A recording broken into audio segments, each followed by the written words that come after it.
அனைவருக்கும் வணக்கம். நம்ம ஜியோகிராஃபி 500 சீரிஸ் வந்து பார்த்துட்டு இருக்கோம். இந்த கிளாஸில் கொஸ்டின் நம்பர் 141 இருந்து 150 வரைக்கும் பார்க்க போகிறோம். Which of the following best describes term factory farming? இந்த ஃபேக்ட்ரி ஃபார்மிங்னா என்ன அப்படின்னு கேட்குறாங்க. இந்த ஃபேக்ட்ரி ஃபார்மிங் அப்படிங்கிறது நம்ம ஃபேக்ட்ரி ஃபார்மிங்னு சொன்ன உடனே நம்ம இந்த கிராப் ரிலேட்டடாக வந்து யோசிக்கக்கூடாது. ஃபேக்ட்ரி ஃபார்மிங் அப்படிங்கிறது intensive method of live stock rearing using industrial technique for maximum output. அதாவது லிவ் ஸ்டாக் ரியரிங் என்ன, இந்த கால்நடைகள்லாம் இருக்குது இல்லைங்களா, ஆடு மாடு இந்த மாதிரியான கால்நடைகளை இண்டஸ்ட்ரியல் டெக்னிக் யூஸ் பண்ணி அதிகப்படியான அவுட்புட் கொடுக்குறது பேர் தான் ஃபேக்ட்ரி ஃபார்மிங்ன்றாங்க. நம்ம நிறைய திரைப்படங்களை பார்த்துருப்போம்.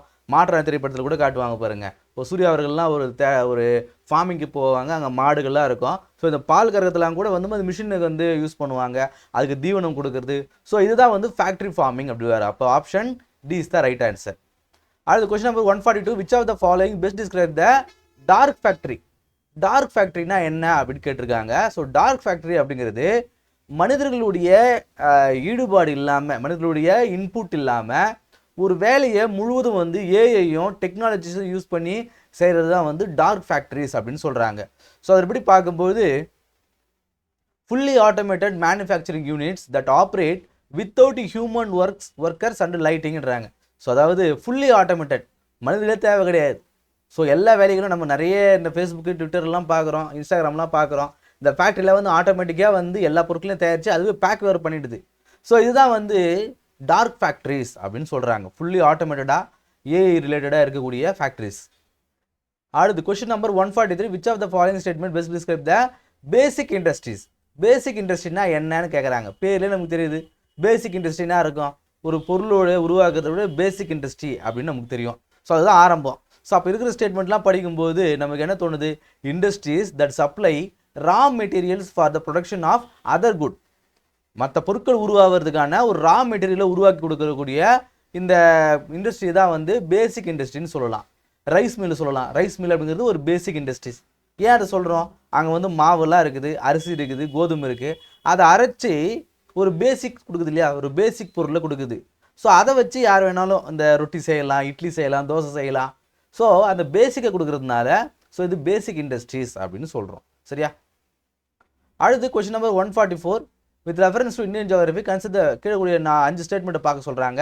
இதில் எதெல்லாம் வந்து மேஜரான ஜூட் ப்ரொடியூசிங் ஸ்டேட்? ஜூட்னா என்ன? சணல் பார்க்குறோம். இந்த சணல் ஆனது உருவாக்கக்கூடிய மேஜரான சிட்டிஸை கேட்குறாங்க. ஸோ ஒரு ஜூட் கல்டிவேஷனுக்கு மேக்ஸிமம் டெம்பரேச்சர் நமக்கு தேவை. அதே போல் அலுவியல் சாயில் தேவை, ஒரு வெட்டான அலுவியல் சாயில் தேவை. ஒரு நல்ல ஒரு நீர் வளமும் அதுக்கு தேவை. ஸோ இதெல்லாம் வந்து பார்க்கும்போது எந்த ஏரியாவில் இருக்கும்? ஸோ இந்த ஏரியாக்கள் ஒடிசாவில் இருக்கும், West Bengal, Bihar, so part of Andhra Pradesh, Meghalaya, Assam and Tripura. So 1 2 3 4 5 6 7 மொத்தம் ஒரு 7 ஸ்டேட்டுங்க. இந்த 7 ஸ்டேட்டில் தான் அதிகப்படியான ஜூட் கல்டிவேஷன் அப்படிங்கிறது இருக்குது. ஸோ அதன்படி பார்க்கும்போது வெஸ்ட் பெங்கால் இருக்குது, மெகாலயா இருக்குது, மத்திய பிரதேஷ் கிடையாது, ஆந்திர பிரதேஷ் இருக்குது, உத்தரப்பிரதேஷ் கிடையாது. ஸோ அப்படி பார்க்கும்போது 1 2 4 only 3 is the right answer. Question number 145. With reference to silk production in India, consider the following statement. Silk ப்ரொடக்ஷனை பற்றி கேட்டிருக்காங்க. ஸோ இந்த சில்க் ப்ரொடக்ஷனில் எதுலாம் வந்து சரின்னு கேட்டிருக்காங்க. ஸோ இந்தியாவில் மொத்தம் சில்க் ப்ரொடக்ஷன் நம்ம பட்டு தெரியும், பட்டு உற்பத்தியில் தெரியும். ஸோ அப்படி பார்க்கும்போது ஒரு 5 விதமான பட்டுக்கள் வந்து இந்தியாவில் இருக்குது. So India is the largest producer and consumer of silk in the world அப்படின்னு கேட்குறாங்க. ஸோ இந்தியாவில் லார்ஜஸ்ட் ப்ரொடியூசராக கிடையாது, சைனா தான் வந்து நம்பர் 1 இருக்குது, நம்ம வந்து செகண்ட் தான். ஸோ செகண்ட் அப்படிங்கிறதுனால இது வந்து தப்பு.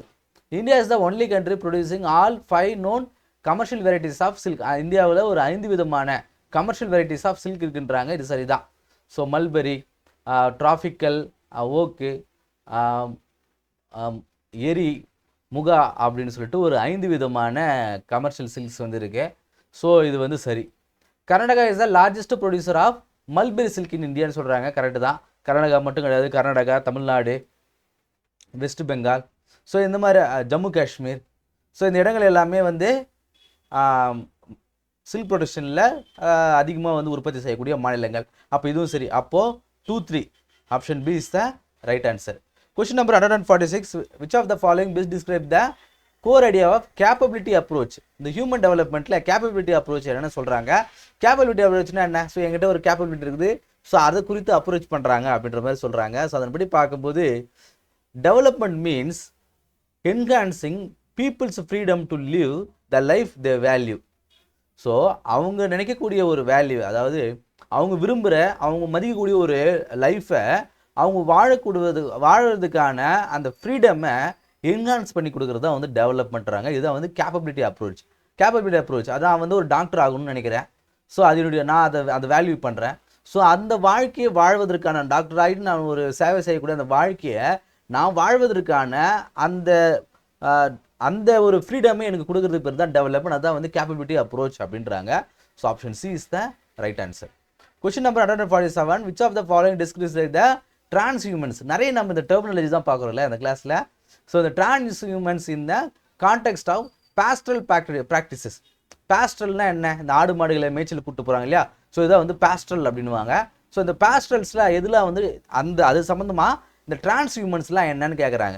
ஸோ டிரான்ஸ்ஹியூமன்ஸ் அப்படிங்கிறது நம்ம பார்ப்போம். ஸோ சின்ன வயசில் இந்த ஆடு மாடுகள்லாம் மேய்ச்சிருந்தீங்கன்னா உங்களுக்கு அது தெரியும். ஸோ இப்போ நான்லாம் வந்து சின்ன வயசில் ஆடு மாடுகள்லாம் மேய்ச்சிருக்குன்னு வச்சுங்களேன். ஸோ வீட்டிலேருந்து இந்த ஆடு மாடுகள் ஓட்டிகிட்டு போகிறோம் அப்படின்னா, சம்மர் டைமில் எங்கள் ஊர் பக்கத்துலேயே, இதுதான் வந்து எங்கள் ஊர் அப்படின்னா, பக்கத்துலேயே வந்து ஒரு ஏரி இருக்கும். இப்போது இங்கேருந்து நாங்கள் ஆடு மாடுகளை ஓட்டிகிட்டு போயிட்டு சம்மர் சீசனில் இந்த ஏரிகளை தான் வந்து ஆடு மாடுகளை மேய்ப்போம். ஸோ இங்கேருந்து கொஞ்சம் தூரம் போனதுக்கு ரயில்வே ட்ராக் இருக்கும். ஸோ இந்த ரயில்வே ட்ராக் ஓரமாலாம் வந்து ஆடு மாடுகளை மேய்ப்போம். ஏன் காரணம் அப்படின்னு பார்க்கும்போது, சம்மர் சீசனில் இந்த பக்கம் ஒரு நதியெல்லாம் இருக்கும், எங்கள் ஊரில் இந்த ஓடையெல்லாம் இருக்கும்.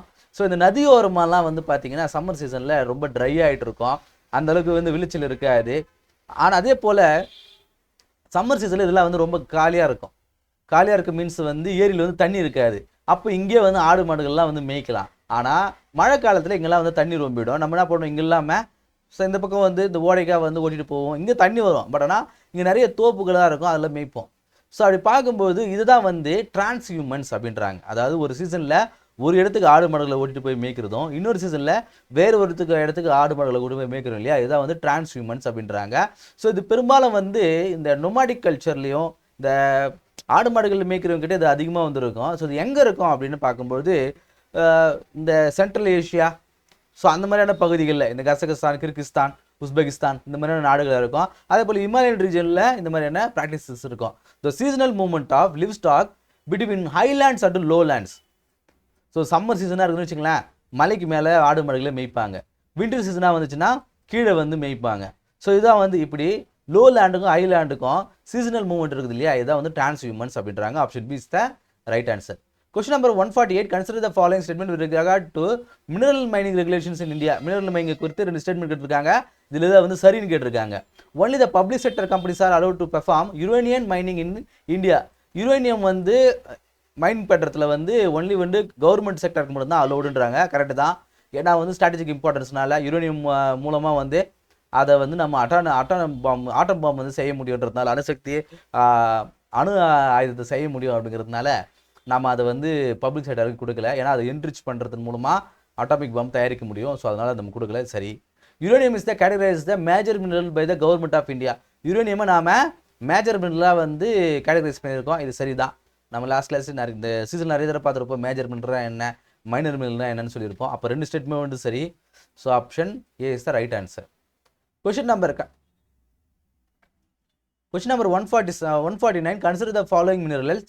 கீழே கூட மினரல்ஸ்லாம் கேட்குறாங்க. இதெல்லாம் வந்து கவர்மெண்ட் ஆஃப் இந்தியாவால் கிரிட்டிக்கல் மினரல்ஸாக வந்து சொல்லி ஐடென்டிஃபை பண்ணியிருக்காங்க கேட்குறாங்க. நல்லா பார்த்துங்க, கவர்மெண்ட் ஆஃப் இந்தியா கேட்டகரைஸ் பண்ணுது. ஸோ இது மாதிரி பார்க்கும்போது நாலுமே nickel, vanadium, silicon and lithium, இது நாலுமே வந்து கவர்மெண்ட்டால் ஐடென்டிஃபை பண்ணப்பட்ட critical minerals. So option D is all four is the right answer. Last question, the Nord Stream natural gas pipeline directly connect which of the following two countries ன்றாங்க. So எந்த நாடுகளுக்கு இடையில் வந்து Nord Stream அப்படிங்கிறது natural gas pipeline சொல்கிறாங்க. Gas பைப்லைன்னா என்ன, இங்கே ஒரு நாடு இருக்குது, இங்கே ஒரு நாடு இருக்குது. ஸோ இங்கேருந்து டிரான்ஸ்போர்ட் லெவலில் ஒரு கப்பல்லையோ இல்லை ஒரு ஃப்ளைட்லேயோ, ஸோ எப்படி ட்ரெயின்லையோ எது கூப்பிட்டு போனாலும் எடுத்துகிட்டு போனாலும் செலவுகள் அதிகமாகன்றதுனால ஒரு பைப்லைன் அண்டர் வாட்டர்லேயோ ஒரு அண்டர் கிரவுண்ட்லேயோ ஒரு பைப்லைனை வச்சு, ஸோ அதன் மூலமாக இந்த கேஸ் சப்ளை நடக்குது இல்லையா, இதுதான் வந்து நேச்சுரல் அது கேஸ் பைப்லைன் சொல்கிறாங்க. ஸோ இந்த நார்ட் ஸ்ட்ரீம் அப்படிங்கிறது எந்த இரு நாடுகள்லேருந்து கனெக்ட் பண்ணுதுன்னு சொல்கிறாங்க, ஜெர்மனி அண்டு ரஷ்யா. ஸோ இது வந்து பால்டிக் சி அப்படிங்கிற ஒரு சி. ஸோ அதன் மூலமாக வந்து இது ட்ராவல் ஆகுது. ஸோ இது இந்த பீரியடில் வந்து உக்ரைன் நாடுகள்லாம் வந்து இந்த பீரியடில் தான் இருக்கும். ஸோ இந்த நியூஸ் கூட பார்த்துருப்பீங்க. ஸோ இது வந்து இந்த இடத்துல வந்து பிளாஸ்ட் பண்ணி இந்த பைப் லைன் உடைச்சதுனால தான் வந்து போர் நடக்குதுன்ற மாதிரிலாம் சொல்லிட்டு இருப்பாங்க. ஸோ அதன்படி பார்க்கும்போது Russia and Germany option B is the right answer. So இந்த கிளாஸ் இல்லாமல் ஒரு 10 கொஸ்டின்ஸ் வந்து பார்த்துருப்போம் ஜியாகிரஃபியில். அடுத்த கிளாஸ் வந்து நாம் ஃபிசிக்கல் ஜியாகிரஃபி பார்ப்போம். வேர்ல்டு இந்த ஃபிசிக்கல் ஜியாகிரஃபி, ஜியோமார்ஃபாலஜி, ஸோ அதெல்லாம் வந்து ஃபிசிக்கல் ஜியாகிரஃபி அடுத்த கிளாஸ் வந்து பார்க்க போகிறோம். இல்லை இது வரைக்கும் நாம் இந்தியன் ஜியாகிரஃபி பார்த்தோம். அடுத்த வந்து human resources and economic development குறித்து ஜியாகிரஃபியில் பார்த்தோம். அடுத்த கிளாஸ்லேருந்து ஃபிசிக்கல் ஜியாகிரஃபி ஓரியண்டாக வந்து போக போகிறோம். கிளைமேட்னா என்ன, வெதர்னா என்ன, லேண்ட் ஃபார்மேஷன்னா என்ன, அதெல்லாம் பார்க்க போகிறோம். ஸோ எல்லாம் கலந்து போகணும் தான் ஆசை, பட் ஆனால் அதில் அதிகமாக இருக்கும். சரிங்களா? ஸோ அடுத்த கிளாஸ் சந்திப்போம். இந்த கிளாஸ் யூஸ் பண்ணி நினைக்கிறேன். அடுத்த கிளாஸ் சந்திப்போம். நன்றி.